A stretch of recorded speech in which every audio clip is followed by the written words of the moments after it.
রথযাত্রার পরের দিনই আমরা সবাই মিলে গেছিলাম জগন্নাথ দেবের মাসির বাড়িতে প্রসাদ খেতে। তো প্রত্যেক বছরই এখানে আমাদের নেমন্তন্ন থাকে। তো জগন্নাথের মাসির বাড়িতে কিন্তু জগন্নাথের জন্য হয় এলাহি আয়োজন। তো এখানে যেমন কীর্তন হয়, বিভিন্ন অনুষ্ঠান হয়, আর সেই সঙ্গে সঙ্গে কিন্তু জগন্নাথ দেবের জন্য খুব সুন্দর সুন্দর প্রসাদের আয়োজন করা হয়। তো এখানে এসে দেখি প্রথমে আরতি হচ্ছিল, বেশ খানিকক্ষণ কীর্তন হলো।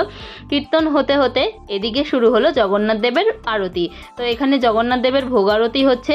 তো এখানে কিন্তু সবাই মিলে বেশ সুন্দর কীর্তন করছিল। তো সেই কীর্তনে কিন্তু আমরাও একটু অংশগ্রহণ করলাম। তো এখানে বেশ কিছুক্ষণ আরতি দেখার পর ধীরে ধীরে কিন্তু আরও লোকজন আসছিল জগন্নাথ দেবের প্রসাদ খাওয়ার জন্য। তো এখানে সবাইকে বসিয়ে দেওয়া হলো, আমরাও কিন্তু বসে পড়েছিলাম। তো ধীরে ধীরে সবাইকে প্রসাদ খাওয়ার জন্য পাতা দিয়ে দিচ্ছিল।